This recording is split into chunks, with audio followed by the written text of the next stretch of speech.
Bueno, pues buenas tardes o buenos días para la gente que nos está viendo también en diferido, o buenas noches, no sabemos en qué momento estamos. Eh, bueno, pues es un placer tener aquí a Mariano de nuevo y en este caso con Javi Rollo, que ya veis que os ha eternizado ya en este primer dibujo de la sesión de hoy. Es una excusa, ¿no? Como cátedra de neuroeducación, de hacer estos encuentros a partir de, ¿no? Pues en este caso de este maravilloso libro que se llama así, ¿no? Esta comunidad de neuroeducación ha planteado una serie de dinámica, ¿no? Para hacer como mucho más coherente con el libro, ¿no? De la presentación de este libro. Pues empezaremos con Mariano, con tus palabras, y después daremos paso a esta comunidad para que entable esa conversación. Y os invitamos a todos y cada uno de vosotros también para plantear preguntas y diálogo con Mariano y con Javi. Gracias. Bueno, Ana, muchísimas gracias y también a toda la cátedra y a todo el grupo de estudio de neuroeducación de la universidad. Siempre me da mucha alegría a mí venir aquí y volver, diría más que venir a Barcelona, que ha sido mi casa por tantos años. Y quería empezar agradeciendo a Javi, que ha sido, sabes, cuando uno, para mí escribir un libro es un poquito, como hacer un experimento, como irse de viajes, irse a lugares donde uno tiene una idea de hacia dónde sale, pero no sabe exactamente dónde va a terminar. Y en cada uno de estos caminos uno encuentra sitios y también encuentra gente. De hecho, sobre todo uno encuentra gente, y para eso creo que los hacemos en última instancia.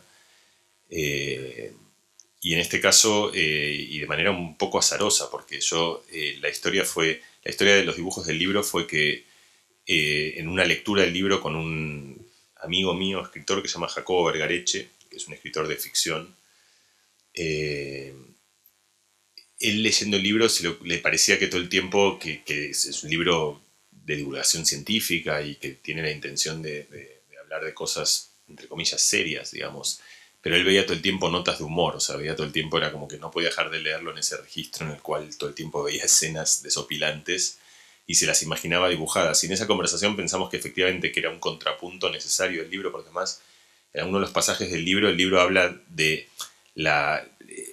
El libro habla sobre la regulación emocional y la capacidad que tenemos a través de las narrativas y las historias de estar un poco en control de nuestra vida mental, y entre los distintos recursos que tenemos, uno justamente es el humor, que es una especie de recurso ancestral, ubicuo, para poder tomar cierta distancia de cosas que a veces nos afligen. Y a mí me pareció que estaba bien poner en práctica esto mismo y poder en el libro reírme de mí mismo. Y como es difícil reírse a uno mismo, uno busca a alguien que se ría de uno mismo. Y en ese proceso justo, ahora la verdad que ni me acuerdo si fue en la calle, creo que fue en la calle o en el mundo virtual, pero yo encontré una viñeta de Javi que me pareció... esto pasa a veces, ¿no? Cuando uno busca algo, uno va con los ojos abiertos. Quiero decir, seguramente yo había pasado delante de otras tantas viñetas sin sorprenderme tanto, porque no andaba en la búsqueda desesperada de alguien que pusiese en dibujos algunas de las ideas que habían aparecido ahí. Y quedó muy claro para mí desde el momento que lo vimos y a partir de la primera conversación que este era no sé, un encuentro muy armonioso, diría, y muy virtuoso para mí, por lo menos, y muy entretenido, y muy creativo, y muy constructivo. Y paro ahí con la adjetivación. Pero, y a partir de ahí empecé un diálogo que ha trascendido el libro, un diálogo que después deviene en cariño, en amistad, en respeto, en admiración. Y hoy estos encuentros que hemos tenido de conversaciones de ideas y de expresar ideas a través de distintos canales expresivos, el dibujo como herramienta para comunicar, pero también como herramienta para pensar, que es algo que Javi trabaja mucho y que, lo puedo contar, ¿no? Sí, claro. Que será el tema inminente de su nuevo libro que está al salir, que es cómo justamente el dibujo no es solo una herramienta para comunicar aquello que pensamos, sino para pensar mejor, para ayudarnos a ser creativos y a llegar a lugares del pensamiento que sin ese instrumento serían muy difíciles de llegar. Y en ese viaje, en ese camino, hoy vamos a hacer un ejercicio inédito, que es que vamos a hacer una especie de contrapunto en tiempo real, en el que vamos a estar compartiendo ideas que vienen de, del libro y de un encuentro del libro con algo que a mí, Ana, sabes que me interesa muchísimo, que es el pensar la neurociencia alrededor de la educación, alrededor de cómo las cosas que hemos descubierto de la neurociencia cognitiva pueden tener impacto para mejorar la vida educativa dentro y fuera del colegio. Y este ejercicio, que es uno que hemos hecho tantas veces, hoy tendrá un formato que para mí es completamente inédito y es experimental, y eso lo hace aún más interesante, que es que mientras yo estoy hablando, Javi va a estar dibujando, y eso es un experimento para él, pero es un experimento para mí porque en este momento yo tengo unas ganas bestiales de ver lo que está dibujando y de dejar de hablar, porque cuando digo, no digo pistear lo que está dibujando, sino concentrarme en eso. Entonces para mí va a ser sobre todo una especie de, que supongo que es el ejercicio de, me contaba un amigo músico un día en una banda, que él en un momento tuvo ese segundo de realización de todos los planos que sucedían al mismo tiempo. Él se vio él mismo tocando, veía al público, veía que se apaga el proyector y que hay problemas técnicos, que se... Soy yo que eres tú que me quieres distraer, vale. Soy un hacker. Vale, eso. Y bueno, aquí estamos en este experimento para todos nosotros, que ojalá sea además y por sobre todo entretenidos para los que están aquí, para los que nos verán a través de distintas plataformas y esas cosas. Así que con esto, yo quiero empezar haciendo un mini experimento no, o sea, no haciendo un experimento, sino contando un experimento. Es un experimento que a mí lo hizo un húngaro que se llama Chiba, se escribe Csibra. Chiba para mí es un científico así descomunal, de estos que hacía experimentos muy simples y al mismo tiempo muy reveladores. Son como una especie de ideal de los experimentos que uno puede imaginarse. Y Chiba hizo un experimento hace ya, yo diría, 25 años que a mí me dejó muy impactado. Van a ver la sencillez, es un experimento tremendamente sencillo. Partía como todo experimento de una fuente de conocimiento anterior y venía de otra serie de descubrimientos que había hecho un científico que se llama Andrew Meltzoff. Ambos, tanto Chiba como Meltzoff, son científicos que han dejado una impronta muy grande en la historia de la psicología del desarrollo. Y Meltzoff había descubierto, de hecho, una imagen muy famosa, que los bebés tienen la capacidad de imitar, desde muy temprano, una capacidad innata de imitar. Y él tiene una imagen muy famosa en la cual hace distintas expresiones gestuales, bosteza, o sonríe, o pone una cara seria, y muestra que la probabilidad de que el bebé replique esa imagen es muchísimo más alta de la que uno esperaría si no estuviese haciendo este esfuerzo para resonar en la mente del otro a través de un ejercicio de imitación. Y como parte de este ejercicio, Meltzoff había encontrado que si una persona llegaba y hacía un gesto cualquiera, como por ejemplo no se golpeaba la mesa, era probable que el bebé también incorporase toda esta instancia y que llegase y hiciese exactamente lo mismo. Entonces Chiba hizo un experimento en el cual él tenía una idea de que los bebés hacían algo mucho más que imitaban, pero que además de eso tenían algo mucho más potente en su aparato cognitivo en sus primeros días y meses de expresión de vida, que es que tenían la capacidad de hacer teorías. Y hacer teorías significa hacer narrativas, tratar de entender cómo funciona el mundo y cómo funcionan las cosas y cómo uno tiene que interactuar con ellas. Es decir, ir más allá de los datos para tratar hablábamos antes, de reducir la incertidumbre y entender el mundo que nos rodea, las cosas, la gente, nosotros mismos. Entonces Chiba hizo este experimento en el cual él hacía que una persona, tenía una especie de máquina, esa máquina tenía un botón muy grande, y venía una persona y con la cabeza golpeaba el botón, lo cual es inusual, porque uno suele golpear los botones con las manos, sino con la cabeza porque es más fácil. Y la máquina se encendía y hacía todo tipo de ruidos. Luego venía una madre, o una persona, en general la madre un niño, que tenía al bebé en regazos y en la rodilla, y el bebé replicaba el gesto, se iba con la cabeza y apretaba el botón. Entonces hasta ahí parecía una réplica de la historia de lo que Meltzoff había encontrado, que es que los bebés imitan. Pero Chiba tenía una teoría sobre cómo funcionaba ese habitáculo mental mucho más interesante, que decía, los niños entienden que lo que hay que hacer tiene una teoría que es que esta es una máquina y que hay que apretar el botón, y además asumen, y cuando dice asumen, dice, su cerebro está haciendo esta inferencia. Esto no quiere decir que sean conscientes ni que sea un razonamiento deliberado, simplemente que están haciendo esta estimación. Asumen que si el adulto no utiliza las manos es porque debe haber una razón para hacer eso, porque tienen un cierto pragmatismo que forma parte como de su aparato de razonamiento, y si no lo apretan el botón con las manos es porque entienden que, no saben cuál, pero entienden que hay una razón por la cual es imperativo hacer eso con la cabeza. ¿Y cómo se testea esa teoría en un niño que no puede contarnos ni lo que piensa ni lo que conjetura y que a lo mejor ni siquiera sabe eso? Entonces Chiba hace un experimento que viene la brillantez simple de un experimento fabuloso, donde lo que dice es, hace el famoso experimento de cuando venimos del supermercado. Cuando uno viene al supermercado con los brazos ocupados, uno abre el picaporte con el hombro, con la cabeza, no porque haya que hacerlo, sino todos entendemos que sería mejor hacerlo con las manos, pero no las tenemos. Y él dice, ¿qué tal si le mostramos esto a un bebé de 6 meses? Le mostramos que hay un adulto que llega con las manos ocupadas y como no tiene las manos a su disposición, toca el botón con la cabeza. Pero hace esto no porque haya que hacerlo, sino que les está regalando a bebés de 6 meses una explicación de por qué hacen eso. Lo hacen porque tienen las manos ocupadas.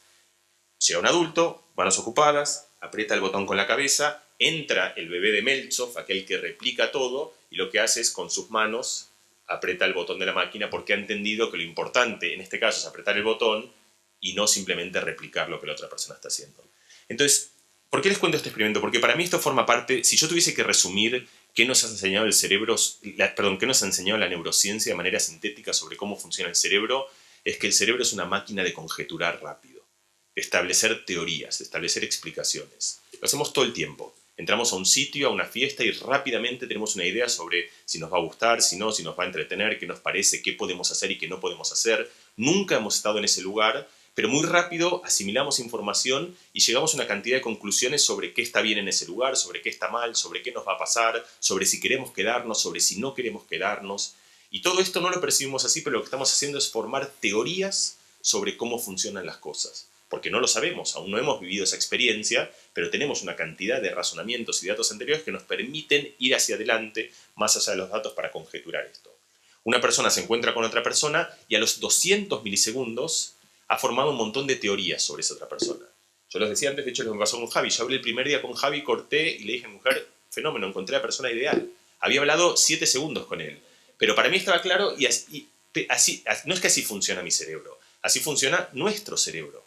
Nuestro cerebro saca conclusiones muy rápidas sobre si una persona nos parece adecuada, si nos iríamos de copas, si querríamos trabajar, si nos parece honesta, creativa, responsable.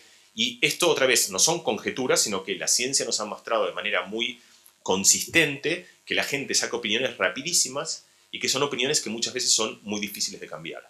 Porque el cerebro saca teorías muy rápido y el cerebro tiende a creer en sus teorías y esas teorías son filtros a través de los cuales vemos la realidad. Cuando uno dice, esta persona me cae bien, cada cosa que haga esa persona, uno la va a reconstruir a partir de esa teoría y por eso es que es muy difícil cambiar estas preconcepciones que hacemos. Y donde quiero terminar es que esto, que es tan claro que lo hacemos con el resto de la gente, también lo hacemos con nosotros mismos. Es decir, todos nosotros teorizamos sobre nosotros mismos, con la diferencia de que en este caso ni siquiera reconocemos o percibimos que eso es una teoría. Cuando una persona dice, yo soy bueno para dibujar, o yo soy malo para dibujar, o yo soy bueno para los números, o yo soy malo para los números, está estableciendo una teoría, es una conjetura. Esa conjetura no viene de la nada, uno tiene experiencia, pero esa experiencia es bastante limitada. Y en general uno llega a esas conclusiones de manera bastante precipitada, de manera bastante atolondrada, y de una manera que no tiene el sustento en datos que uno cree que tiene. Entonces, esas conclusiones son teorías, son narrativas, son historias, son descripciones, y también podemos pensarlos como estigmas. Uno pone, todos lo reconocemos, en un profesor que algún día nos dice, mira, tú para las matemáticas no sirves, o Javi tiene un montón de experiencia de hablar con gente que le dice, mira, yo dibujar, no puedo dibujar, y Javi en 10 minutos te muestra que puedes dibujar. A lo mejor tendrás tus propios recursos, hay cosas que se te tendrán bien, otras que no, tendrás una forma, tendrás tu... Hay cosas que quizá no puedas hacer. Cuando una persona dice, yo no puedo correr, puede correr, a lo mejor no puede correr rapidísimo. A mí me ganas de... Porque además es muy interesante porque estoy viendo los dibujos de Javi a través de vuestros ojos, o sea, es como lo estoy viendo en el espejo de la mirada, de cómo es el poder de la mirada, de cómo solo estáis mirando entonces, con la diferencia de que cuando un profesor nos dice, mira, tú no sirves para la matemática, o tú no sirves para dibujar, uno toma eso como si eso fuese la opinión de una persona, con el valor de que eso es la opinión de una persona. Cuando uno mismo profesa esa frase, cuando yo soy el que dice, yo no sirvo para las matemáticas, yo no percibo eso como una opinión mía sobre mí mismo. La percibo como una descripción de la realidad, como diciendo, mira, la gravedad hace que las cosas caigan, es una teoría que yo sé que funciona, Javi dibuja dibujos extraordinarios y yo no sirvo para las matemáticas. Esas tres cosas son descripciones de la realidad.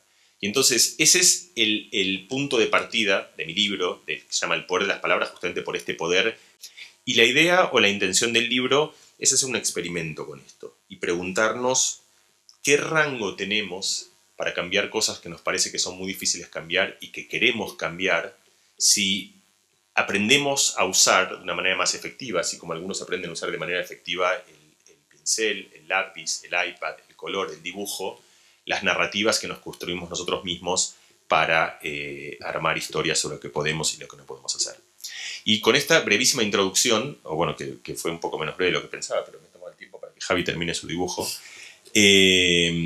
lo que quiero hacer es pasar a una conversación con todo el grupo de neuroeducación de la universidad, que sé y les agradezco de corazón porque me honra enormemente que han leído el libro.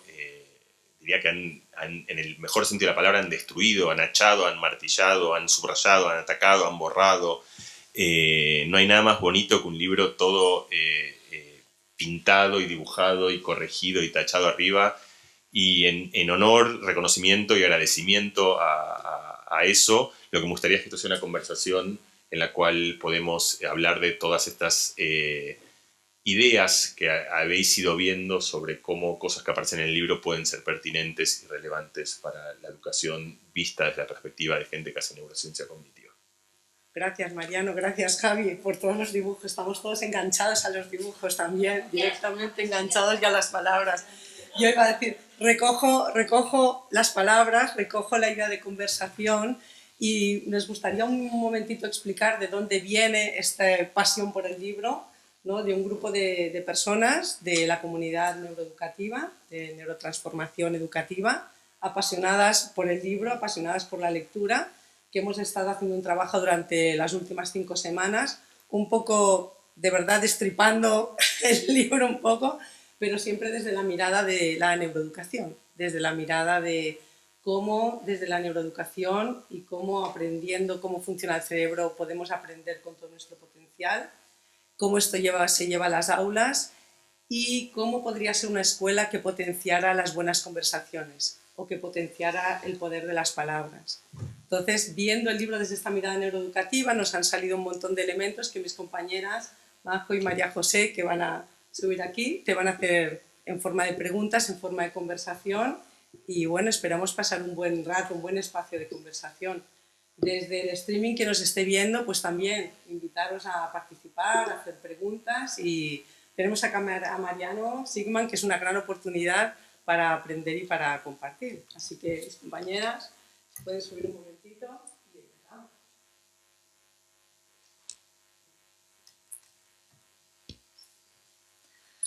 Bueno, buenas tardes, Mariano. Buenas tardes. Es un honor y un placer para nosotras estar aquí y poder preguntarte y poder hablar contigo de todo lo que nos ha ido surgiendo en este trabajo que hemos hecho. Tú en tu libro dedicas gran parte a hablar sobre las conversaciones y sobre el poder que tienen. Y nosotras eso lo hemos conectado con la mentalidad de crecimiento. Esto nos ha derivado en preguntas que ahora mismo pasamos a hacerte. Con respecto a las conversaciones, ¿pueden cambiar las creencias? Sí, o sea, la respuesta corta es sí. Hay muchos experimentos que muestran esto. Uno de ellos lo hicimos en el laboratorio. Las creencias, otra vez, porque creo que es importante pensar sobre qué significa una creencia. Es parecido a una creencia, es una idea sobre cómo funciona algo. Esa idea puede ser, como a veces pensamos las creencias, con las creencias morales o ideológicas, pero también puede ser creencias sobre cómo funciona y cómo se estructura el mundo. Y cómo funcionan en el cerebro una y otras no son tan distintas. Entonces, Cecilia Calero, que era en su momento una postdoc en el laboratorio, y Diego de la Era, que era un estudiante de doctorado en el laboratorio, hicieron un experimento que justo lo charlamos hoy con Javi, con una creencia particular que es muy interesante estudiar porque tiene un desarrollo parecido en todos los niños del mundo, que es la creencia que tienen sobre la estructura del mundo, sobre la estructura de la Tierra. Y esa creencia justamente es interesante porque tiene un punto de transición para casi todos los niños del mundo, porque empieza en una intuición forjada en los sentidos, como una gran parte de las ideas que tenemos o de las creencias que tenemos, en las cuales los niños lo que piensan es que la Tierra es plana. Y es razonable que piensen que la Tierra es plana porque toda la evidencia experimental que tienen es que la Tierra, es decir, no tienen ninguna evidencia experimental, salvo que noten algo muy sutil que alguna persona notó hace, no sé, hace 3000 años en la historia de la Tierra.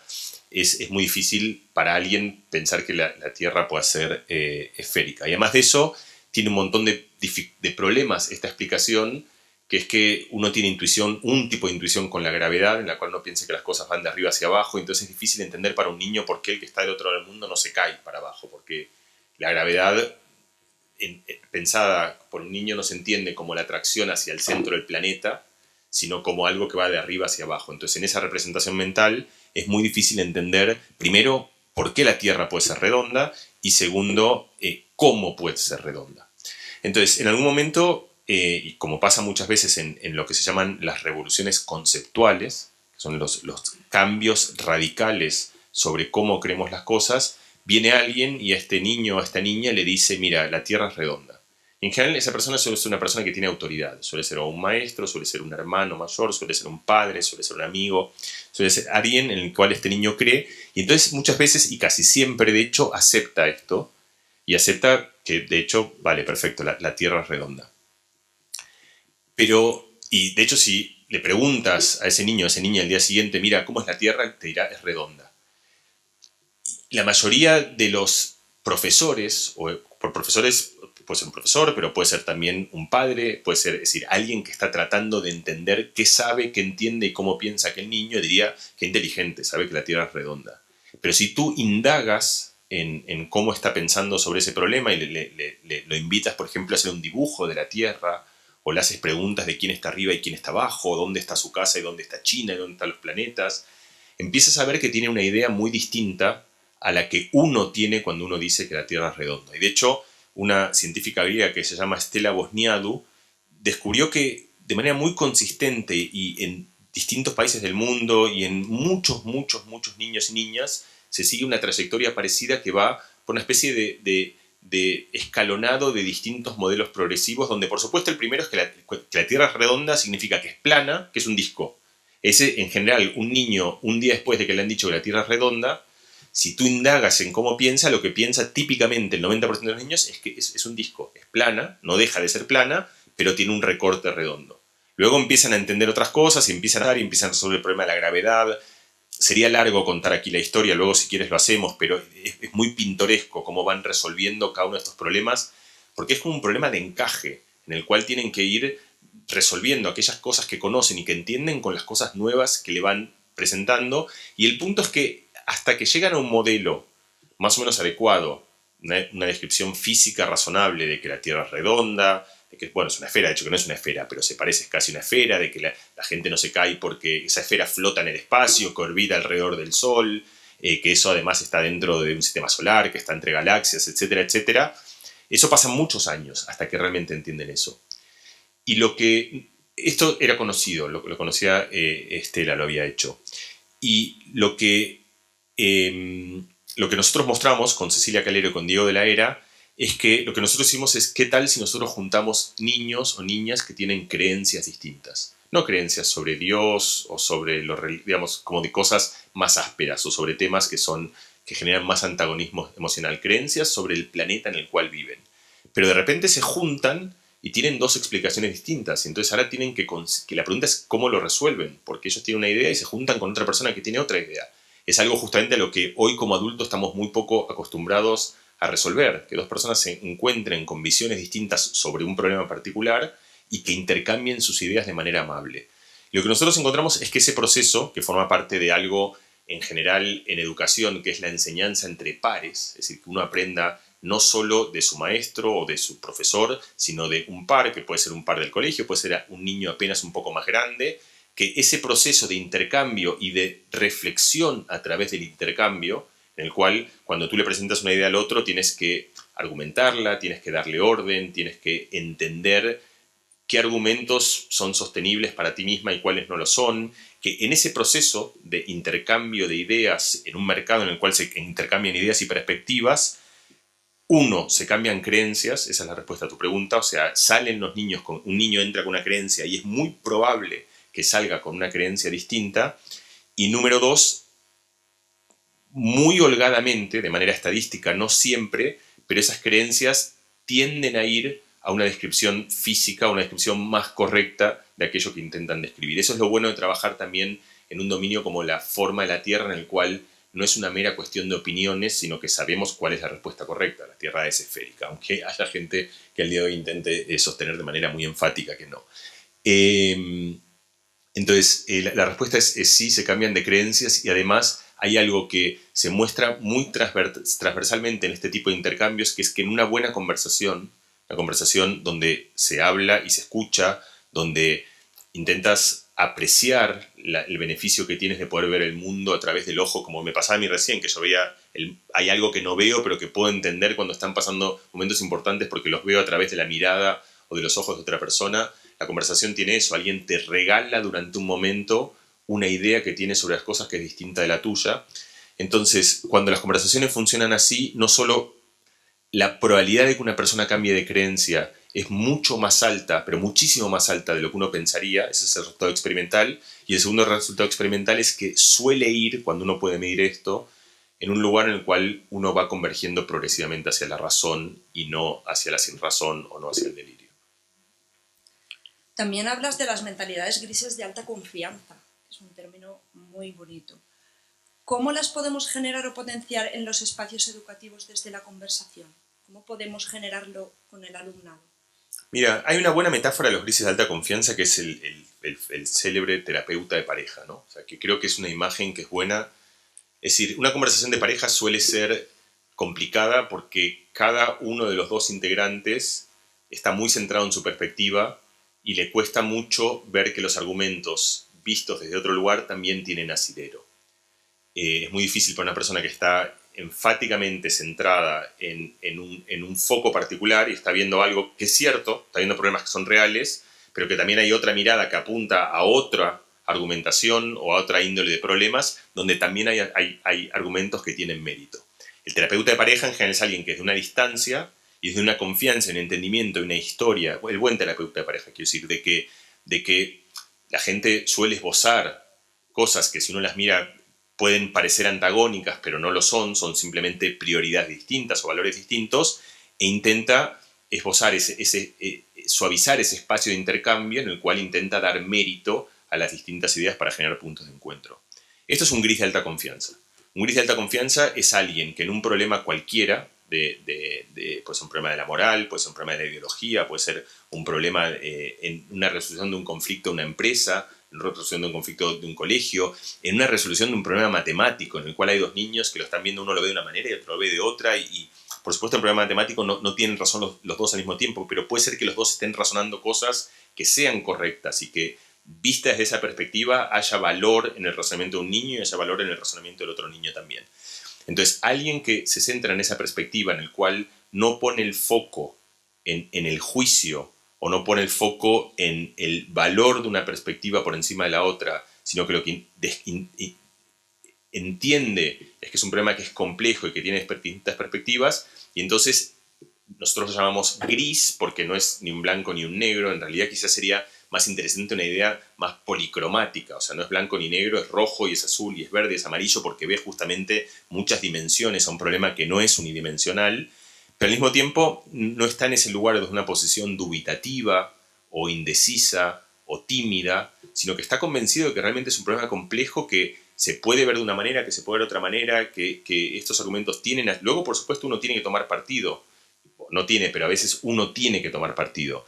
Pero uno puede entender que el problema tiene ese grado de complejidad. Entonces, esto forma parte de un concepto mucho más grande, que yo creo que es quizás lo más importante que puedo decir hoy sobre la educación y sobre el colegio, que es el siguiente. Para mí lo voy a resumir en una frase, que es el incorporar dentro del marco educativo un elogio a la duda. Esa es la esencia. El gris de alta confianza es alguien que manifiesta que el problema es mucho más difícil de lo que parece y que a lo mejor estamos errados en intentar encontrar una respuesta categórica y una respuesta simple para problemas que son intrínsecamente muy complejos. Entonces, ¿cómo funciona esto en el ámbito educativo y cómo veo yo que podría ser un cambio simple que tendría bastante impacto en cómo enseñamos las cosas? El Premio Nobel de Economía Kahneman, que era un psicólogo experimental, que aquí conocéis todos, por supuesto, que ganó el premio Nobel por entender cómo tomamos decisiones y los sesgos que tenemos, contaba algo que a mí me gusta mucho, que si él pudiese cambiar una única cosa en la condición humana, sería la ilusión que tenemos de saber mucho más de lo que sabemos. Tiene que ver con lo que contaba antes. Cuando uno se encuentra con una persona, uno lleva una opinión muy rápida y dice esta persona es de una manera, pero uno no piensa, esa es la opinión que tengo porque la he visto 100 milisegundos y necesito 10 años más para entenderla bien. Uno siente que realmente conoce todo sobre esa persona.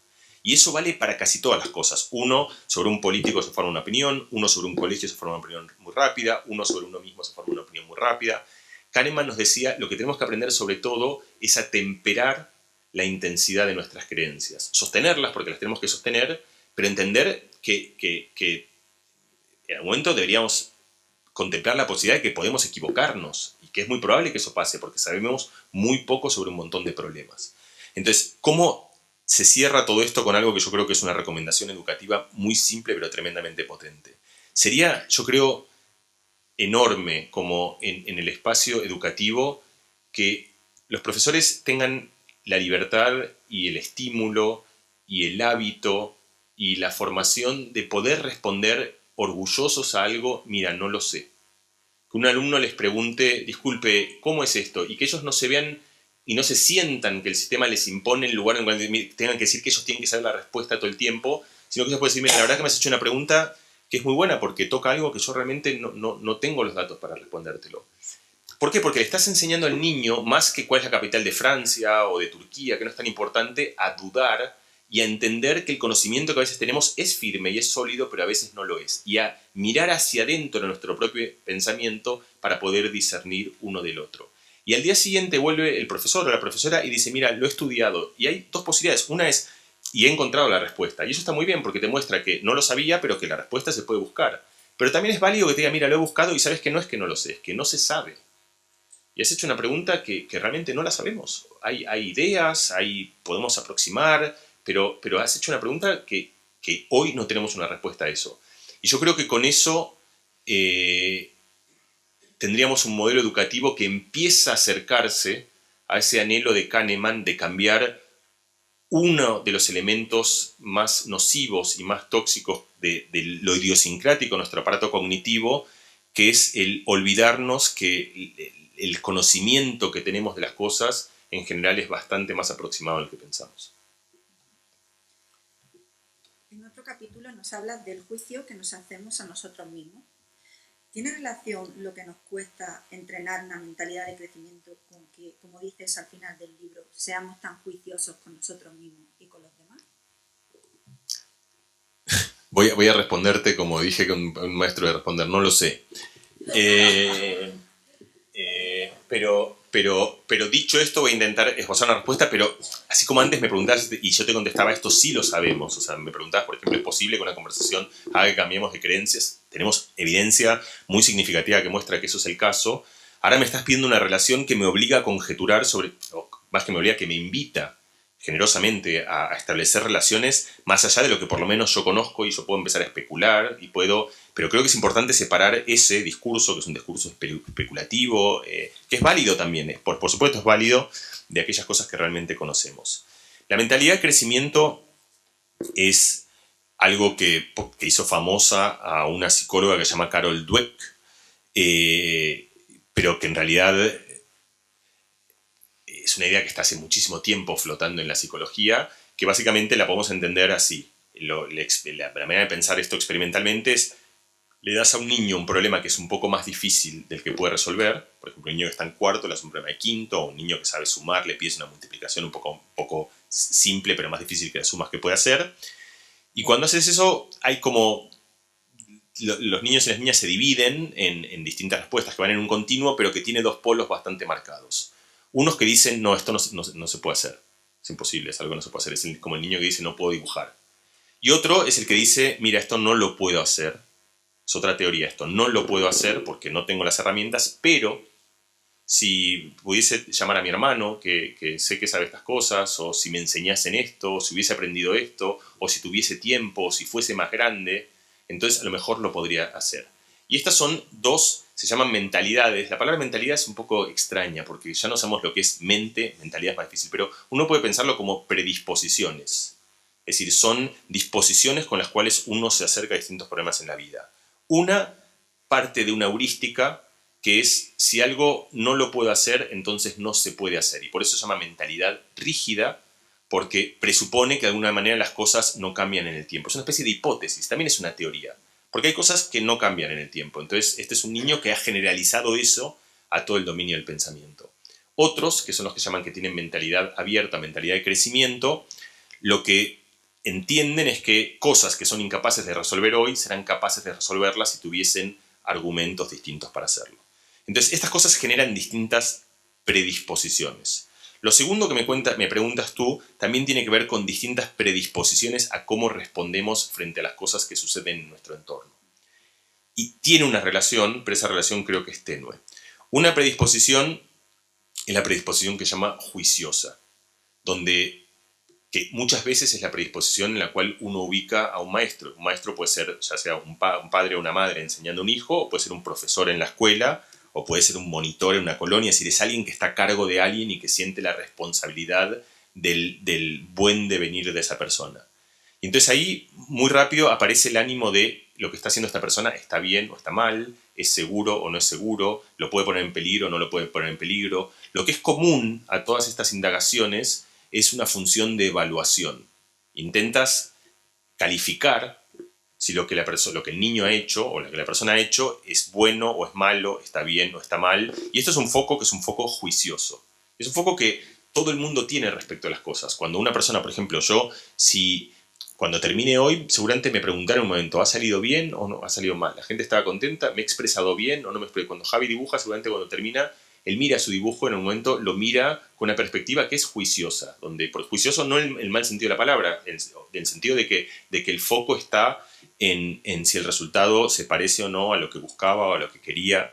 Y hay otra manera de acercarse a las cosas que se olvida completamente del valor y que tiene que ver con tratar de entender qué le pasa o qué es lo que está pasando y qué es lo que uno puede hacer respecto de las cosas que están pasando. Y esto es mucho más claro en el dominio de los sentimientos. Si una persona, por ejemplo, Javi está dibujando, yo puedo acercarme tratando de ver si el dibujo es bueno o es malo, si me interesa, si no me interesa, o puedo acercarme a él tratando de pensar si él la está pasando bien. Es muy distinto como abordaje, si se está entreteniendo, si es feliz, si quiere seguir aquí, si está tranquilo. Y esos dos abordajes, otra vez, son dos focos distintos y que no es unidimensional, pero solemos acercarnos ya sea con más peso en uno o con más peso en el otro. La mirada propia, que es la que me decías antes, de esta exigencia que uno tiene desmesurada, viene de que uno con uno mismo suele privilegiar enormemente el foco juicioso. Es decir, cuando una persona, y el ejemplo yo lo he contado 1000 veces esto, pero es que no hay ejemplo mejor para mí, es el siguiente. Si tú vas caminando porque esto lo va a explicar mucho mejor que cualquier teoría que puedes decir. Tú vas caminando por la calle y una persona se cae, en general uno se acerca y le dice, señor, señora, ¿cómo está? ¿La puedo ayudar en algo? Otra vez, no piensas si está bien lo que ha hecho, si ha sido torpe, distraída. Piensas, la está pasando mal, ¿cómo puedo hacer para ayudarme? Ese es el foco compasivo. Es un foco en el cual te acercas tratando de pensar qué siente la otra persona y qué puedes hacer para remediar si hay un sentimiento que te parece que no fuese bueno. Cuando uno se cae, es muy raro que uno diga, ¿cómo estoy? ¿Cómo me siento? En general, el primer pensamiento que aparece es, qué tonto. O qué tonta, iba distraído, ¿cómo puedo ser tan...? Entonces, ahí hay una pregunta que es válida. Es ¿por qué uno con uno mismo no se trata con esa compasión, es la palabra, uno puede pensarlo también con ese cariño, con esa afectuosidad, con esa prioridad por entender por encima de todo cómo y qué uno puede estar sufriendo y cómo uno hace para remediarlo, y uno se trata con ánimo muy juicioso. Esto vale, dicho sea de paso, también para nuestra gente más cercana. O sea, si el que se cae es el hijo de uno, también uno le dice lo mismo. Te he dicho 200 veces que... ¿Por qué no le preguntas primero cómo está? Y le das un abrazo. Y una vez que está todo bien y que está tranquilo, le dices, mira, vamos a tratar de remediarlo.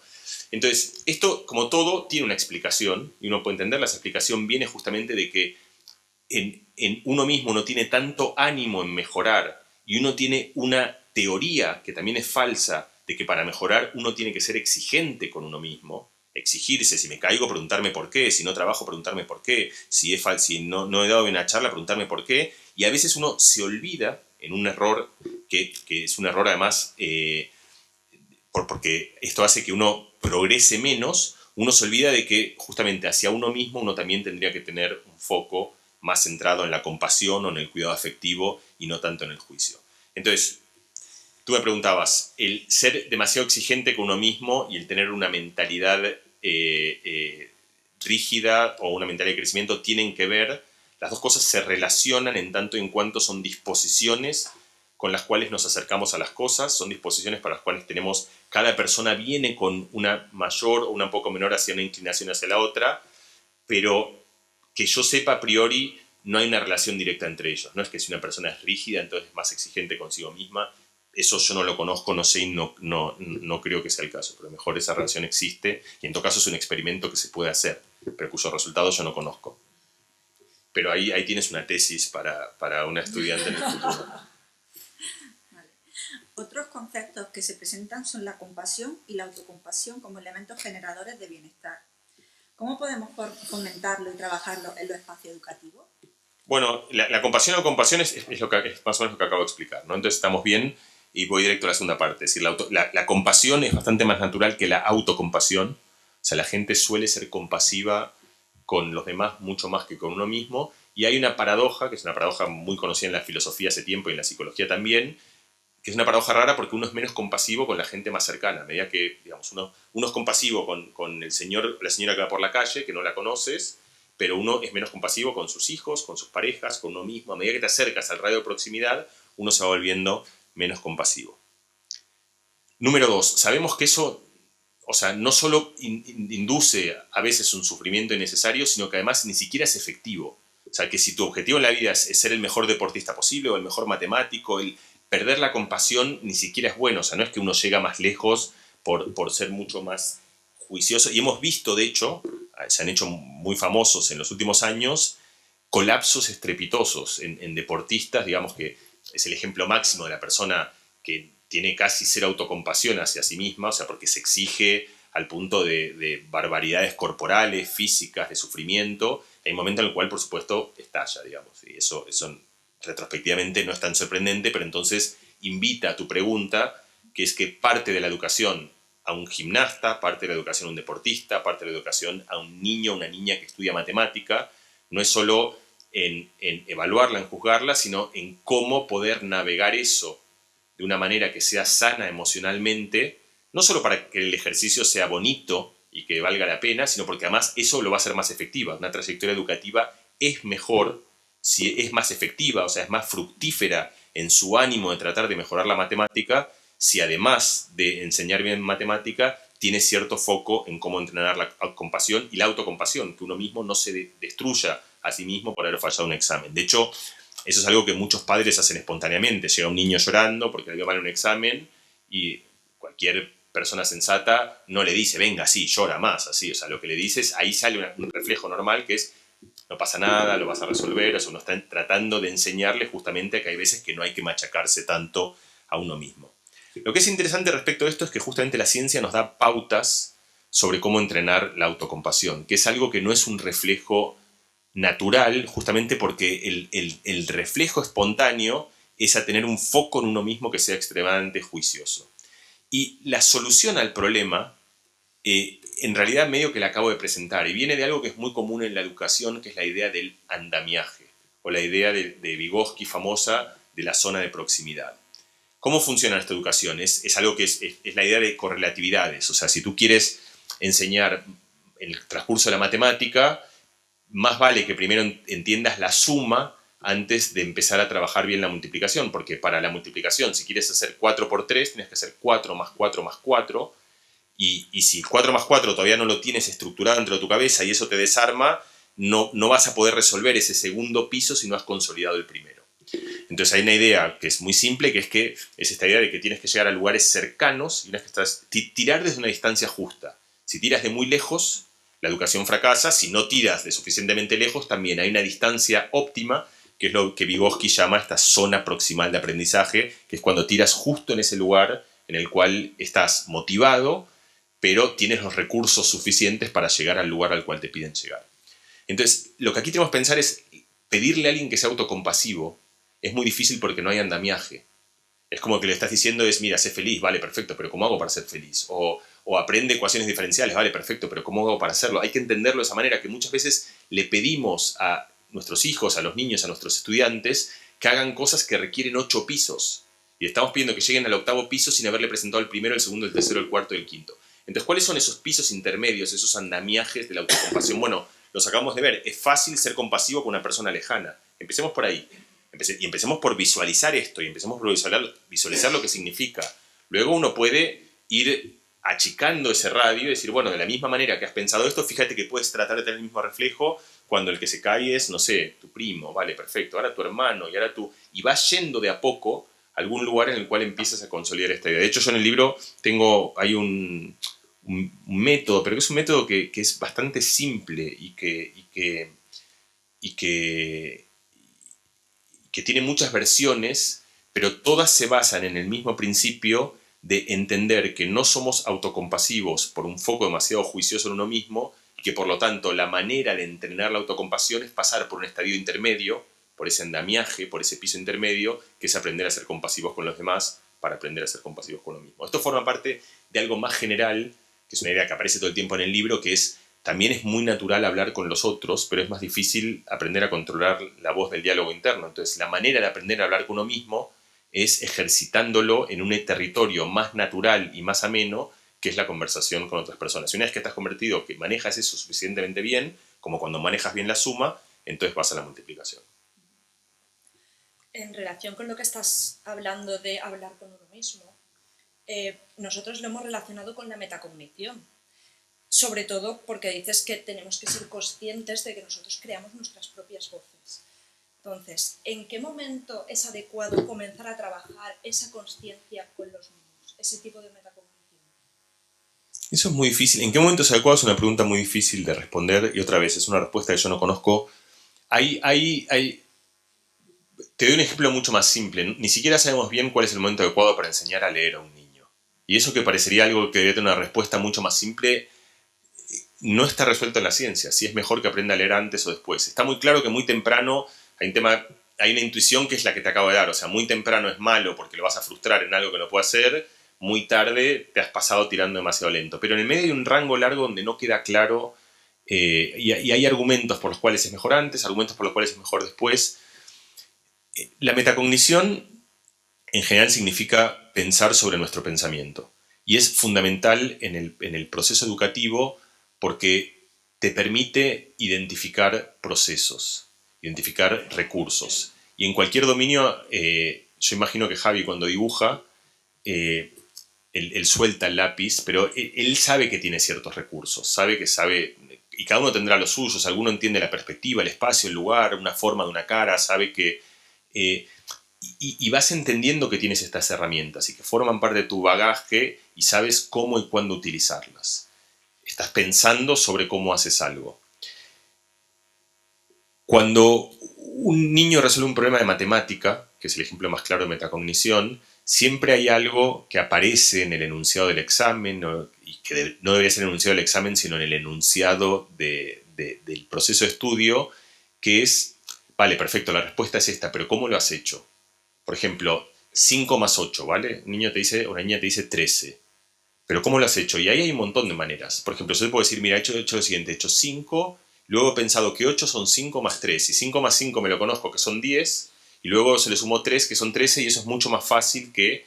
Y entonces estoy pensando cómo encontrar un proceso para resolver algo que es complicado. Luego hay un momento que me lo acordaré de memoria, y te diré, esa 5 más 8 es 13 porque eso lo sé de memoria, y eso es un estadio en el cual ya perfecto, has automatizado un proceso. Pero en el momento, o por ejemplo, hagamos otro, no sé, 7 por 11, para hacer algo que nos cuesta un poquito más, o 7 por 13, que es algo que aquí va a costar un poquito más. Ya empezamos entonces, ¿cuánto es 7 por 13? ¿Y cómo se hace 7 por 13? Bueno, una posibilidad te acuerdas si es 91. Por otra posibilidad dices, bueno, 7 por 10 es fácil, es 70, esto lo tengo. Y 7 por 3, que es un número más pequeño, me acuerdo que es 21, y 70 por 21, entonces lo que he hecho es un árbol de problemas. ¿Y por qué sirve la metacognición? Porque hay muchos caminos posibles.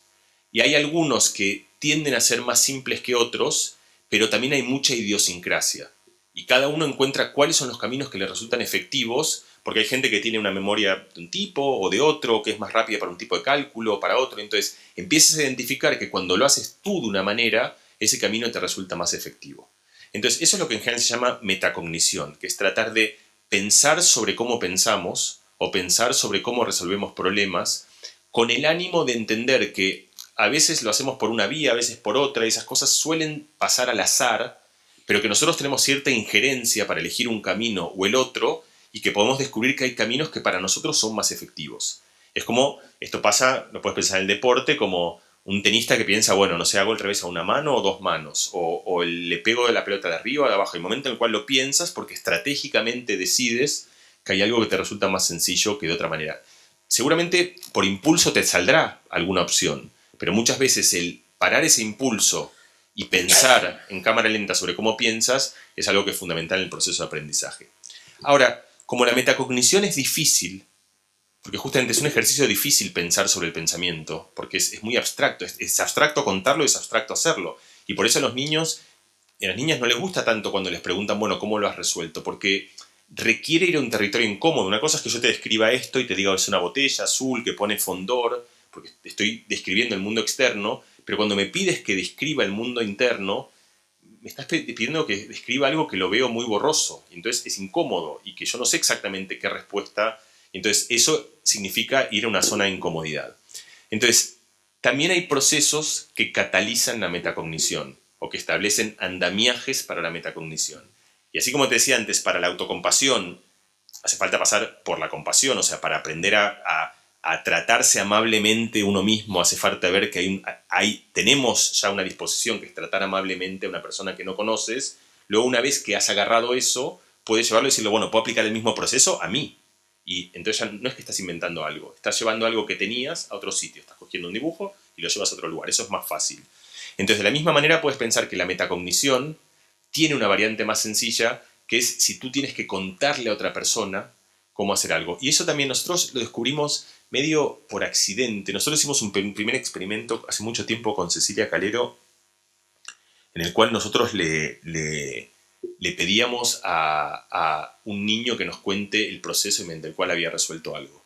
Y era un infierno, o sea, no querían hacerlo. O sea, realmente era como pedirles algo que realmente estaba bien, pero era pasar por una zona de incomodidad. Pero lo que luego descubrimos es que el niño se iba con un amigo y le empecé a contar, mira, no sabes, he hecho esto y lo he hecho así y lo he hecho. Y le empecé a contar todo lo que nosotros queríamos preguntarle, solo que cuando nadie se lo preguntaba, él espontáneamente en una conversación contaba todo aquello que nosotros queríamos saber. Entonces ahí descubres que hay ciertos terrenos en los cuales son nichos expresivos más fáciles. Supongo que otra vez yo estoy adivinando y Javi mira todo el tiempo que no, pero la misma intimidación es típica cuando tú le dices a una persona dibuja, dice no puedo dibujar, pero ponle un teléfono y un lápiz y va a empezar a dibujar mientras habla por teléfono, porque no hay ni una sola persona en el mundo que no dibuje garabatos mientras habla por teléfono. Entonces, esto es parecido. Tú le pides a alguien que te dibuje algo y te dice, yo no puedo. Vale, no te pido nada, ¿sabes? Que ten un lápiz y el vehículo expresivo adecuado, y entonces cualquier persona empieza a escupir todo lo que tú querías que te diga. Entonces, esto lo que nos muestra es que otra idea que apareció antes, que la idea de, yo te lo traía antes, en el dominio de los planetas, pensando en ejemplos concretos en la educación, que es, muchas veces quieres que un niño trabaje en la zona de un cambio conceptual y ese proceso se cataliza o se acelera o se facilita si ese niño tiene la oportunidad de compartir su perspectiva o sus ideas, sus conceptos, con uno que tiene conceptos distintos, porque de repente es como está expuesto en cámara rápida a ideas que a lo mejor le hubiesen costado mucho tiempo encontrarlas. Entonces aquí tienes el mismo fenómeno, pero contado al revés, que es hablar con otra persona no solo te sirve por lo que otra persona te da, sino porque al contarle cosas a otra persona estás pensando sobre cómo piensas en un territorio mucho más amable. Entonces ahí aparece una segunda idea de la conversación que es fundamental, y esta idea no es nueva, ha estado siempre, o sea, decía Séneca, docendo dicimus, o sea, enseñando aprendemos. Sabían los socráticos y los platónicos después que el diálogo era la manera de descubrir algo. O sea, si yo quería entender algo que no conocía bien y quiero descubrirlo, puedo empezar, ¿no?, a pensarlo como, bueno, a ver, si me llevo raíz cuadrada y le sumo 3, lo divido por 2, o puedes pensarlo, no sé, en un problema de tienes una empresa y quieres que le vaya bien y dices, bueno, si invierto en esto y lo piensas, pero es difícil pensar en el seno del silencio de la mente de una persona. Pero en cambio, si tienes un interlocutor al cual estas voces salen y se materializan y las expresas y le dices, mira, hago esto y hago lo otro, y qué tal sería, no, pero esto no, y ya no importa tanto lo que el otro te diga. Lo único que importa es que el otro es una persona que te está escuchando, y al prestarte este dispositivo, que es como el lápiz y el papel y el teléfono, uno empieza a verbalizar todo el proceso de pensamiento y a utilizar naturalmente un ejercicio de metacognición, o también se conoce como introspección. Entonces, la conversación es como una especie de catalizador introspectivo, que es algo que todo el tiempo se busca en el colegio, con enorme dificultad, como nosotros teníamos enorme dificultad en encontrarlo en el laboratorio, porque probablemente lo estamos intentando evocar de una manera directa, y esa es la manera equivocada.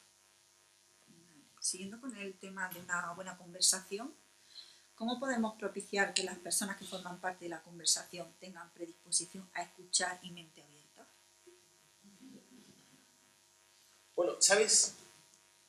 Supongo que la risa viene de como diciendo, bueno, ¿y cómo hacemos para que el mundo funcione bien, no? O sea, como... Pero paradójicamente esto no es tan difícil. Y otra vez hay un montón de experimentos que muestran eso. Y la respuesta es bastante simple, se lo pides. O sea, o se lo ofreces como posibilidad. Porque la gente suele no encararlo así, porque ni siquiera se le ocurre que eso es posible. Y yo esto lo cuento en el libro, hay experimentos muy drásticos, por ser experimentos ya... Antes hablábamos como experimentos justamente como bastante inocuos, como cómo piensa un niño sobre el mundo, pero muchas veces la diferencia de creencias en la historia humana ha sido una fuente de las peores violencias. Es decir, dos personas se matan porque una cree en un dios y otra cree en otro dios. Y no es nuevo esto, siempre ha sido así en la historia. Entonces una cree en algo que es una creencia completamente abstracta sobre algo, la otra tiene una creencia abstracta completamente distinta y se matan por eso. El otro día escuchaba una charla justo que me pareció de Gervais, el Ricky Gervais se llama, el humorista. Es un pensador genial. Y el tipo hablaba con alguien que no podía entender que él fuese ateo, ¿no? Y él le decía, mira, ¿cuántos dioses hay en la Tierra, más o menos? O sea, si tomas todos los dioses de todas las civilizaciones, pongamos que hay 1000 más o menos, ¿no? O sea, que se han conjeturado la existencia de 1000 dioses. Tú crees en uno, le decía él, ¿no? O sea, crees bueno, en 999 estamos de acuerdo. O sea, tú no crees en estas 999, yo tampoco, solo diferimos. A ti te parece que hay una diferencia fundamental entre nosotros. Y a mí justamente me parecía eso como un ejercicio tan lúcido, porque él no estaba tratando de decirle, yo tengo razón, tú no lo estás diciendo. O sea, fíjate que en el fondo, o sea, quizá hasta seamos menos distintos de lo que piensas. ¿Estamos de acuerdo hay 1000 dioses, 999 no estamos de acuerdo? Uno no, vale. O sea, con esa diferencia podemos vivir. Entonces, a donde voy es que te doy otro ejemplo muy distinto, también me encanta porque a mí me gusta, porque es tan simple que son esos Javi tú no conoces porque no conduces. ¿Tú conduces? No, creo que no, por eso. Pero la gente cuando se choca en el coche y ahí como pasa algo, tú vas en el coche, alguien te toca el coche y la sensación es que te han declarado una guerra mundial, o sea, que sabes es la crisis de los misiles, o sea, que ha habido 2 momentos en la historia más violentos que lo que te acaba de pasar. Esa es como la sensación. ¿Por qué? Porque otra vez tu cerebro está muy entrenado para eso. El tuyo, el nuestro, el de todos nosotros está muy entrenado para que hay ciertas señales que despiertan un montón de reflejos que son, esto es guerra. Entonces a uno ni siquiera se le ocurre pensar por un segundo que la otra persona, que tú venías cansado y que era la tarde y venías con tus niños y que ya... Pero que la otra persona también venía cansada y que a lo mejor venía mirando el teléfono que está mal, pero que tú también lo haces. Y que además el objetivo de bajarte de esa conversación no es destrozar al otro o matarlo a la otra, sino simplemente intentar que se resuelvan las cosas y que tengas el seguro de otra persona y tú darle el seguro y que nadie se vaya lastimado y que eventualmente te arreglen el coche. Y si alguien te ofrece esa idea en ese momento, está quien la rechaza, pero la mayoría de gente no la rechaza. Si la mayoría de gente no es que baja a matarse en una conversación de tráfico porque sean psicóticos o psicópatas que buscan lastimar al otro, es porque realmente han entrado en una trampa de su propio cerebro que les impide en ese momento ver cosas que si las viesen actuarían de una manera muy distinta. Entonces, si alguien le ofrece de manera amable esa perspectiva en ese momento, le dice, mira, y hay una probabilidad mucho más alta, y esto de vuelta es un resultado experimental, no es un deseo de que a mí me gustaría que el mundo fuese así. Hay una probabilidad mucho más alta de que esa persona baje con esa intención y con ese ánimo. Y este experimento lo hizo un grupo que trabaja en Israel hace muchísimos años, tratando de entender cuándo las conversaciones resuelven conflictos y cuándo no, en uno de los conflictos más exacerbados de nuestra, digamos, de la cultura moderna, que es el conflicto entre Israel y Palestina.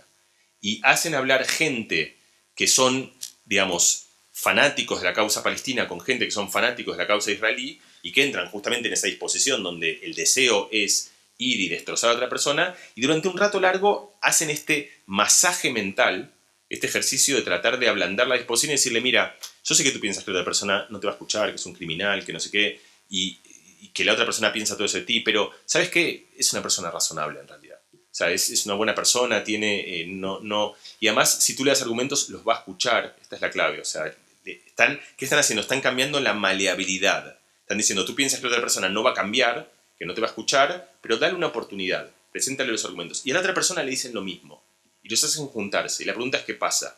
Y el resultado es que la probabilidad de que esas dos personas se encuentren, no que se encuentren, que se den la mano y que cada uno diga, mira, ¿sabes qué? Tenías toda la razón. Tendrán sus disensos, pero que la conversación los acerque más de lo que los aleja y que genere una intención de encontrarse y que reconozcan alguno de los argumentos de la otra persona, la probabilidad de que eso pase no es un poco mayor, es órdenes de magnitud. Orden de magnitud quiere decir multiplicar por 10, por 20, por 100, más grande que lo que uno imagina. Entonces, tenemos esta intuición de que es imposible cambiar el ánimo con el cual nos acercamos a las conversaciones, pero esa intuición es equivocada. En realidad tenemos muchísima más capacidad de la que pensamos, solo que en general nadie nos regala, nadie nos ofrece esa oportunidad. La respuesta corta es, muchas veces simplemente basta con el momento correcto, antes de que empiece la conversación, cuando las cosas están tranquilas, ofrecerle a otra persona la intención y el ánimo de que se acerque a esa conversación como lo que debería ser, que es un espacio de descubrimiento y un espacio de intercambio. Por otro lado, ¿es mejor no tener conversación si no es una buena conversación o siempre es mejor conversar aunque sea con multitudes? Eso no lo sé. Y otra cosa que también, siempre hay un problema en ciencia con el uso de, ¿qué significa mejor, no? ¿Mejor para qué? De hecho, hay conversaciones malas que son importantes. A mí me gusta, por ejemplo, la metáfora de las conversaciones, compararlas con viajes, porque creo que se parecen. Hay conversaciones que son conversaciones del tiempo, son típicas. De hecho, el 80% de las conversaciones son qué frío, y no, sí, qué frío, vale. O sea, te diciendo algo que ya sabías, que te lo dije ayer, que sabes. Estamos llenando el tiempo de algo que no nos aporta nada, pero en realidad sí nos aporta algo que es una cierta comodidad justamente de eso, de a veces no tener que pensar. Hay otras conversaciones que son mucho más interesantes, en las cuales tú dices, mira, ¿por qué crees cosas? Esto que piensas puede estar realmente mal, o ¿qué harías si estuvieses en una situación? Son cosas que te interpelan, o cómo piensas esto, cómo lo resuelves, o qué sentirías si tu pareja hace esto. Son cosas que justamente son viajes mentales incómodos. Puedes trasladar esto a viajes pensando que las primeras conversaciones son como ir siempre a la misma playa que has ido. Vas todos los años a una playa, vuelves a ese lugar, lo conoces, sabes todo cómo es, no vivirás ninguna experiencia nueva, van a pasar todas las cosas que sabes que van a pasar. Es como el cuento que te leen 100 veces el mismo cuento. Y otros viajes que todos hemos hecho, donde vas a sitios donde tienes miedo en algún momento porque no sabes dónde están, donde puedes pasar cosas inusitadas, pero donde a veces tienes revelaciones y donde ocurren cosas que sientes que has crecido en la vida. Entonces las conversaciones también tienen ese tono. Y a mí me cuesta decir cuál es mejor, como decir cuál de los dos viajes es mejor. Bueno, depende qué es lo que estés buscando.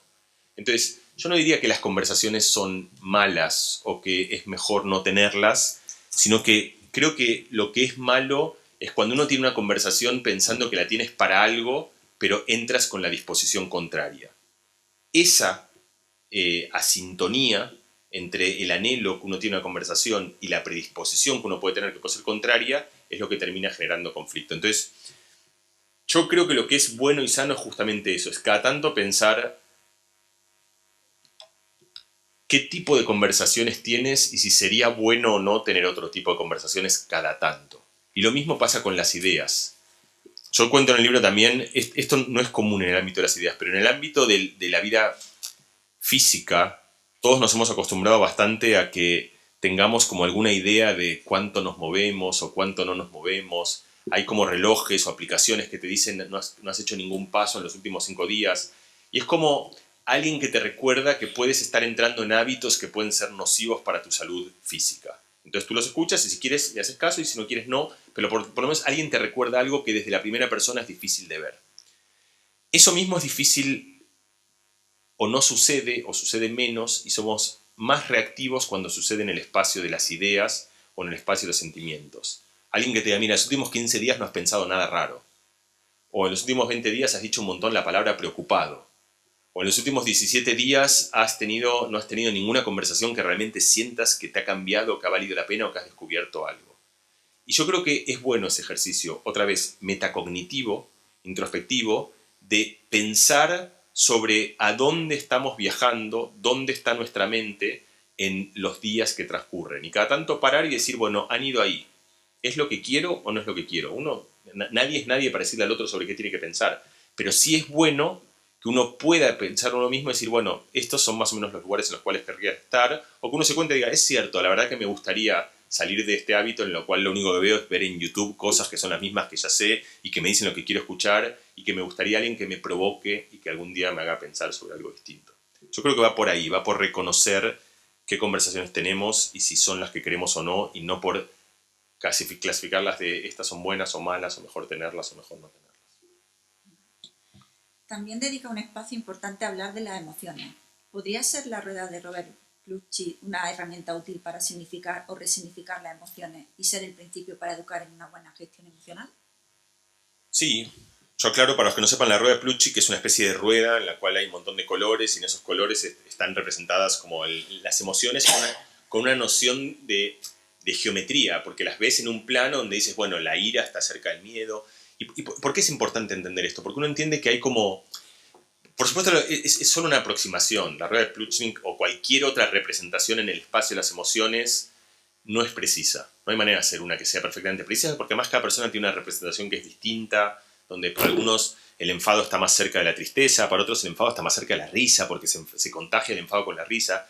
Pero uno se empieza a dar cuenta que hay ciertas emociones que están cerca, que tienden a confundirse. Y esto otra vez es más fácil verlo en la mente de un niño que en la mente de un adulto.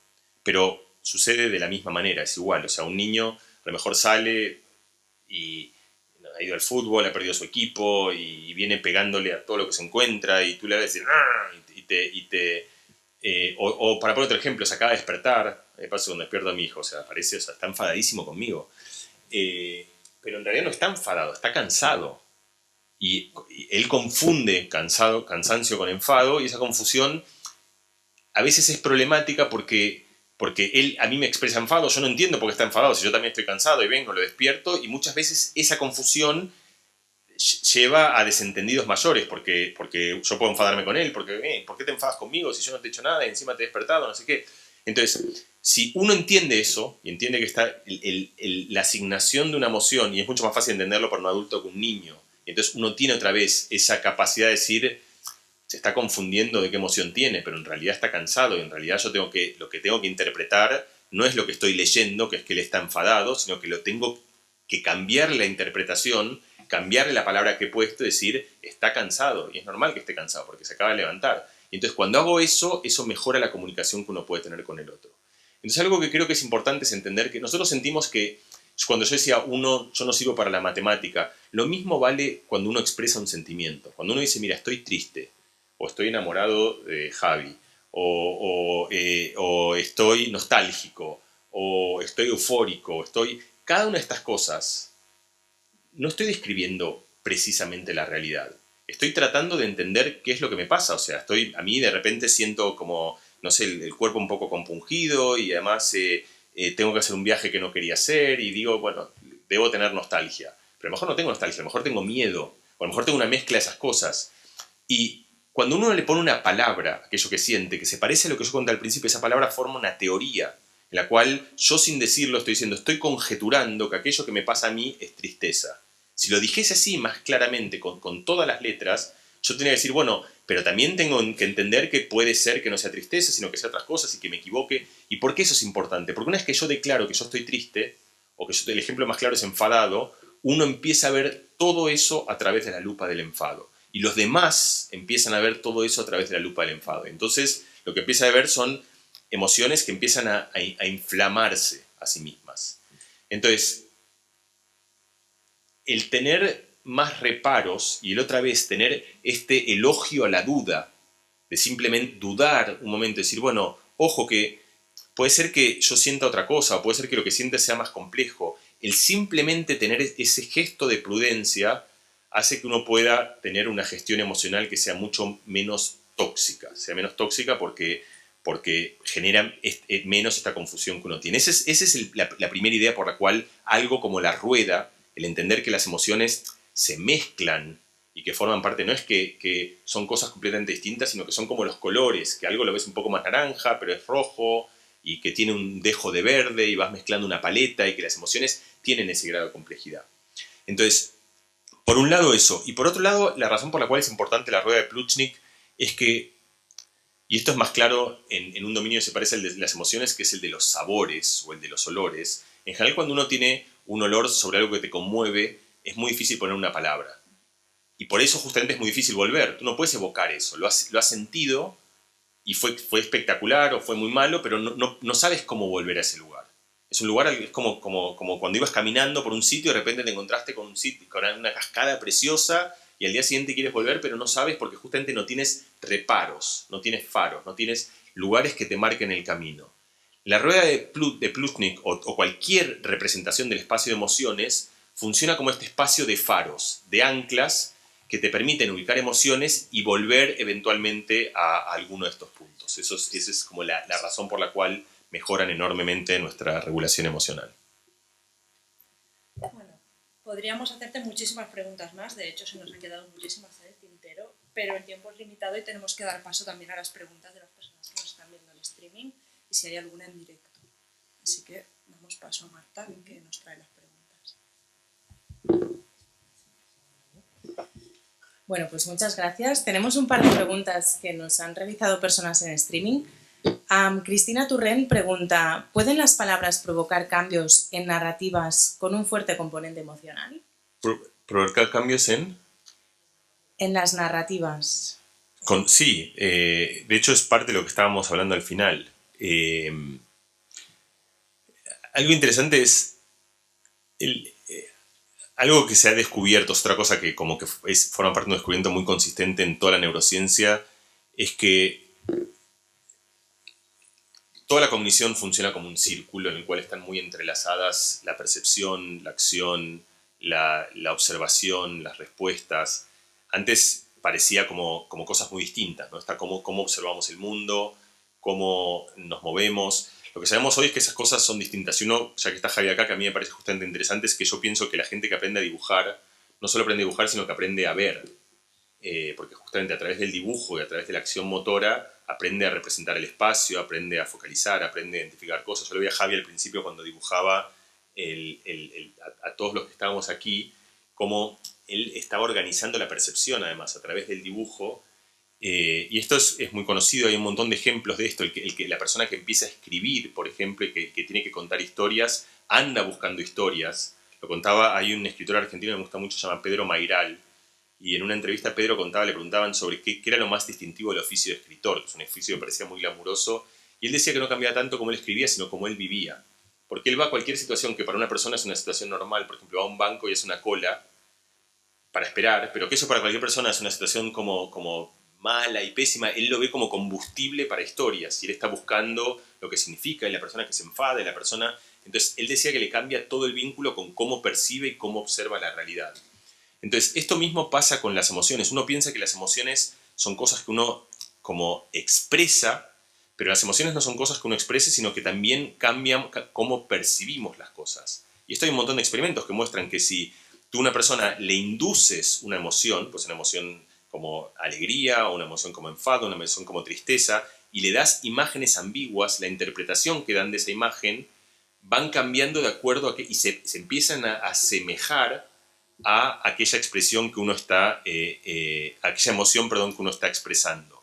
Es decir, la persona está enfadada, ve enfado, la persona está alegre, ve alegría, y por eso esto tiene ejemplos que son muy reconocibles. El ejemplo más reconocible es el contagio del humor, que cualquier comediante lo conoce. Tú haces un chiste cuando la gente no está en este estado de euforia, es un chiste que parece no es gracioso, nadie se ríe.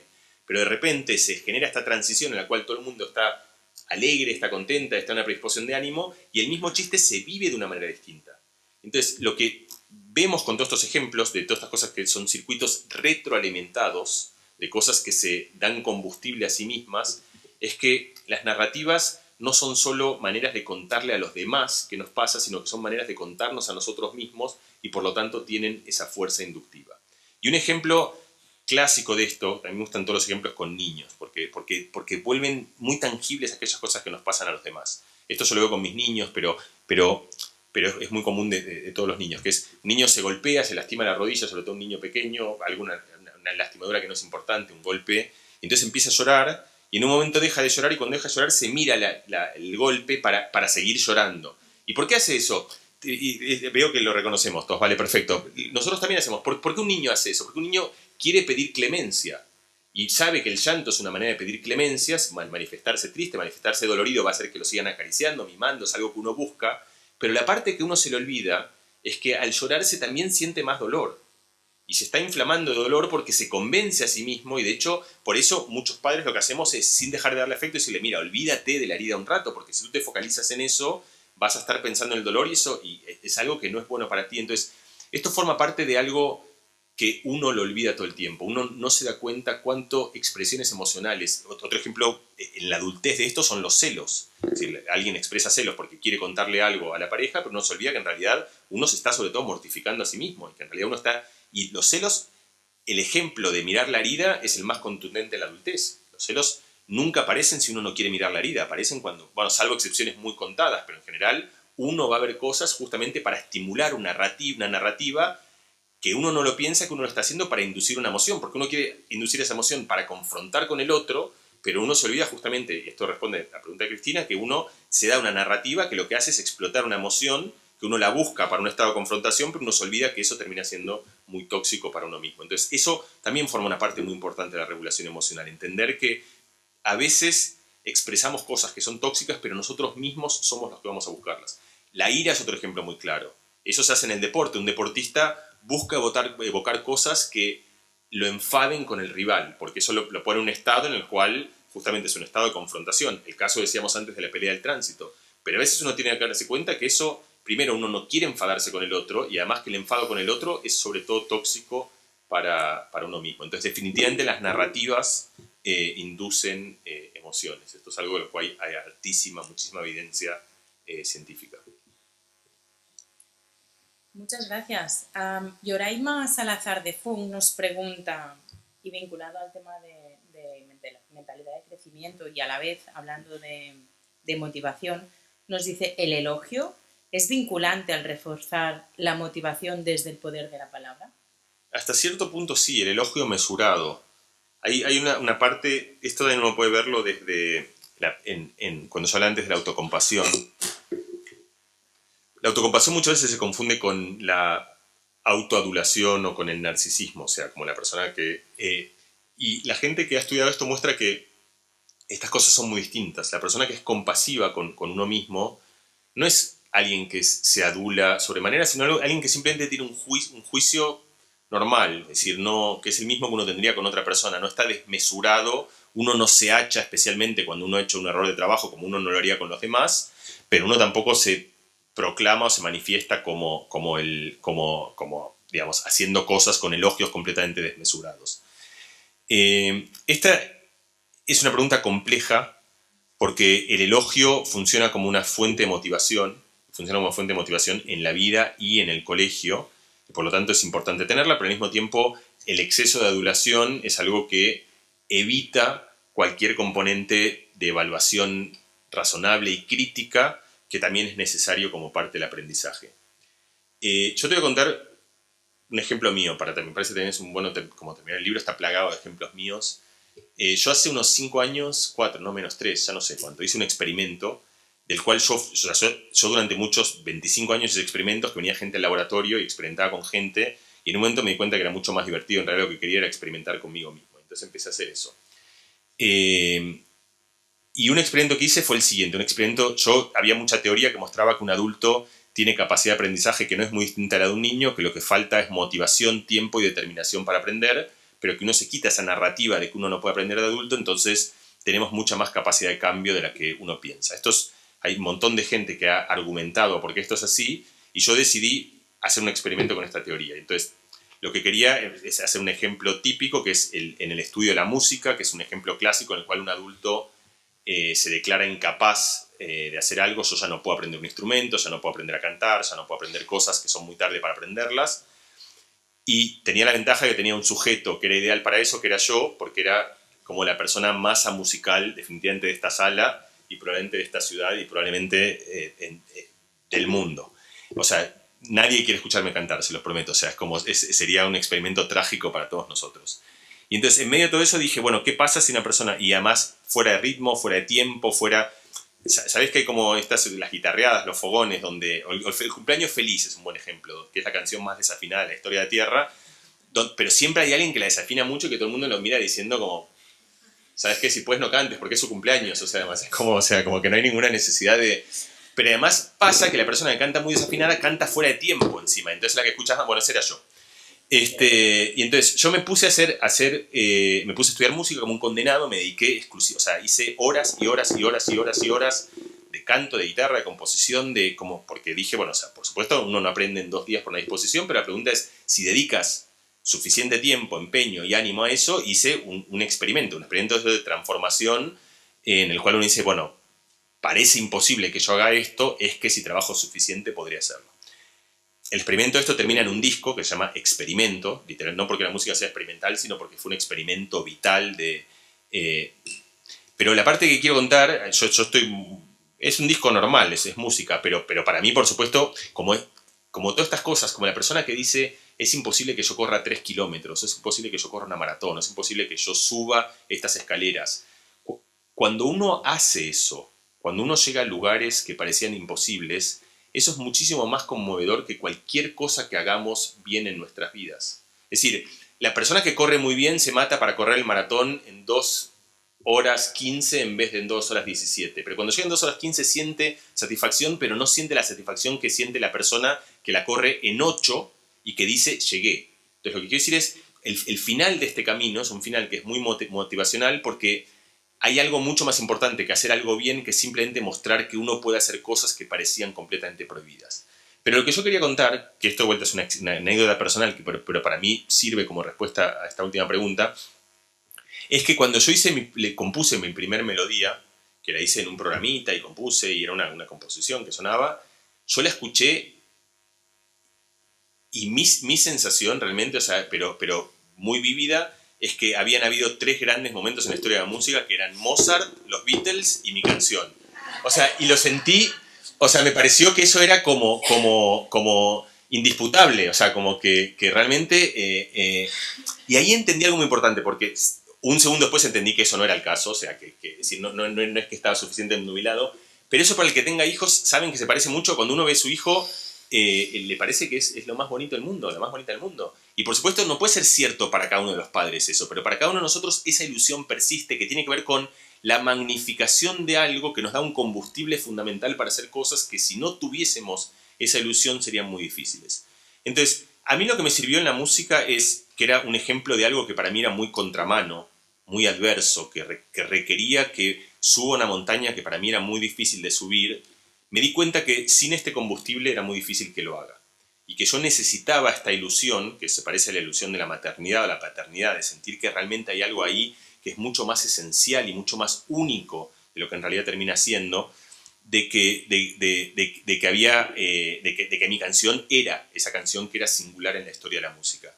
A mí no me parece que sirve, y es útil, creo, y creo que es un buen compromiso, justamente es, yo entendía muy claramente que no la era, que era un ejercicio de una persona que está haciendo su primer ejercicio de composición, pero yo sentía que era la mejor canción de la historia de la música.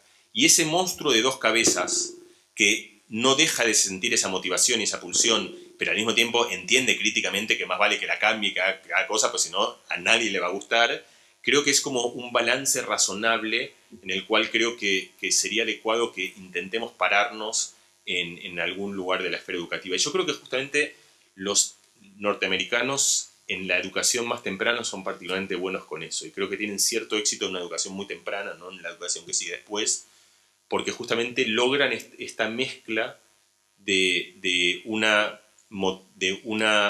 elogio muy exagerado, pero que es una enorme fuente de motivación, combinado con un grado de realismo que permite al mismo tiempo entender y dar un lugar de sentido común a estas mismas observaciones. Estupendo.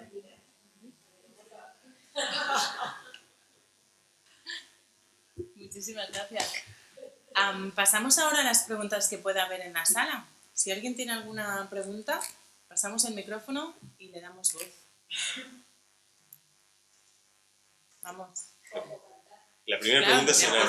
Pasa que la primera pregunta siempre es muy difícil, es así, es como el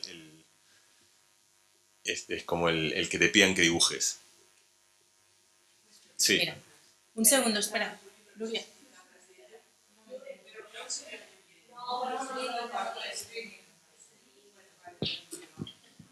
Y tienes que hacerla cantando en la menor. Uy, Sí. no puedo cantar no, pero hablar. Yo me pregunto alrededor de la queja. La queja, bueno, tanto en las conversaciones como en general, ¿no? ¿Para qué? ¿Por qué? ¿Para qué? ¿Hacia dónde va? ¿Qué componentes tiene? ¿Qué diferencia hay entre la queja y la reivindicación y el bueno, si quieres contestar algo y si no, pues quedamos para otro día. Me has visto cara. No, yo quiero contestar algo. Lo que estoy viendo es si puedo contestar algo. Seguro. A lo último, definitivamente no lo sé. La diferencia entre la queja y la reivindicación, no es algo de lo cual yo digo, lo podemos hablar como en un café, quiero decir, o sea, pero no hay nada que yo sepa que sea distinto de lo que, quiero decir, no hay nada de lo que yo he estudiado y lo que conozca. Y la queja a mí me remite hay una idea que apareció muchas veces aquí, que es que uno tiene un foco muy grande en uno mismo. Y eso es inevitable, porque, es decir, aquí somos, no sé, una cantidad de gente y cada uno está experimentando algo en este momento. Pero cada uno de nosotros tiene un foco muy grande en lo que uno está experimentando. Si a mí me duelen las muelas, toda mi cabeza va a estar en eso y va a nubilar mi pensamiento, mientras vosotros estáis pensando si hoy el Real Madrid gana o no. O sea, como, quiero decir, o sea, o si la charla es interesante o no, o qué haréis mañana, o qué haréis, es decir. Entonces, hay algo inevitable sobre cómo funciona la estructura de lo que contemplamos como parte del pensamiento, que es que uno es muy sensible a su propia experiencia y tiene muy poco registro de la experiencia de los demás. Y de hecho, hay un cuento que ha sido central en todo lo que yo he hecho, aparece en este libro, aparece en mi libro anterior, que es un cuento de Borges y Bioy Casares que se llama El mundo es ancho y ajeno, que es una recopilación que ellos hacen, donde ellos toman el cuento, es decir, es una especie de cita de una frase de un autor peruano, en el cual el autor cuenta que habla de Dante, que dice que va caminando y pasa delante de un transeúnte y se sorprende de que ese transeúnte no conozca la existencia de Beatriz que tanto preocupaba sus sentimientos. Dante de repente entiende esa idea de hay fuego adentro mío, un fuego inmenso, y ese fuego irradia cero, o sea, la otra persona es algo como. Podría no ser así, quiero decir, o sea, sucede que podría ser que cuando uno tiene dolor muy grande, ese dolor emane feromonas que haga que otra persona también sienta dolor, pero eso no es así. Entonces nosotros hacemos toda una cantidad de esfuerzos descomunales para remediar esa soledad tan esencial, que es la de una persona que está en un hospital y la otra persona le da la mano para intentar algo que no funciona mecánicamente, que es que fluya toda mi intención para que resolver un poco de tu sufrimiento. Entonces, a donde voy con eso es que hay algo estructural sobre el campo de vista del pensamiento humano, que es que está muy focalizado en nuestra propia experiencia. Y repito, eso funciona así por una coyuntura biológica de cómo somos, pero podría ser de otra manera. Mucho del ejercicio que uno aprende a hacer, que es un ejercicio que a priori parece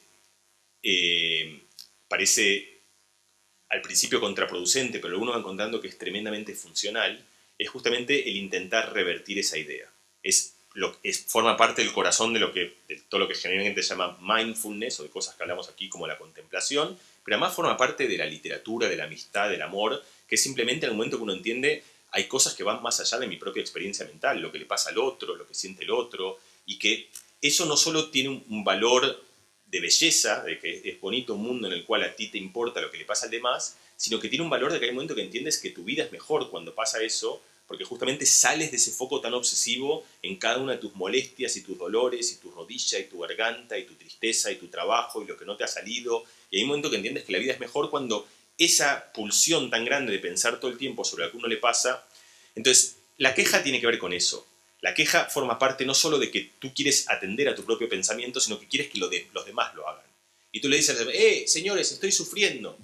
O no me ha salido la lotería. O ¿qué estás haciendo? Estás pidiendo clemencia para que todos los demás se ocupen de lo que está pasando en tu habitáculo mental. Es parecido al, te decía antes, el niño que llora fuerte para que alguien le dé la mano. Es un pedido de atención para que los demás registren tu habitáculo mental como lo más prioritario del universo. Si un niño llora fuerte como para decirte, lo único que pasa en este momento es que a mí me duele la rodilla. Y si tú te distraes de eso, va a llorar más fuerte.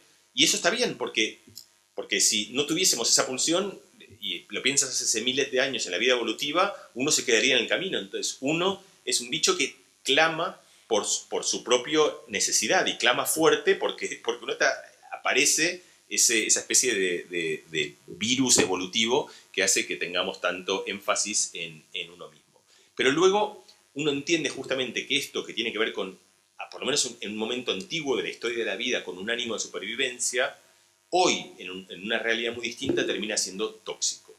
Y que la queja, que aparece como algo que parece un reflejo para cuidarme, para que los demás me presten atención, termina siendo una manera de yo mismo decir mi vida es mala, yo mismo decir estoy sufriendo, yo mismo decir me duele, yo mismo. Y que si yo logro cambiar ese foco, decir mira, aquí hay un montón de cosas pasando, ha salido el sol, estas galaxias acaban de colapsar, esas 3 personas están tristes, ese se le acaba de ocurrir el primer poema, y dentro de todo eso, mi dolor de codo es una gota en un mar muy grande, esa dilución de la experiencia es algo que termina relajando mucho más que lo que termina condenándonos. Entonces ahí uno entiende que hay que salir de un reflejo del cuidarme tanto y es el relajar. Dicho sea de paso, esto tiene una metáfora en el cuerpo mucho más clara, que es, a veces algo nos duele, cuando nos duele uno contrae, que es otra manera de poner todo el foco en el dolor, y a veces uno encuentra que dice, bueno, tengo que relajar, tengo que soltar el brazo, porque ese reflejo que estoy haciendo de tensar aquello que me duele, de llevar toda la intención ahí,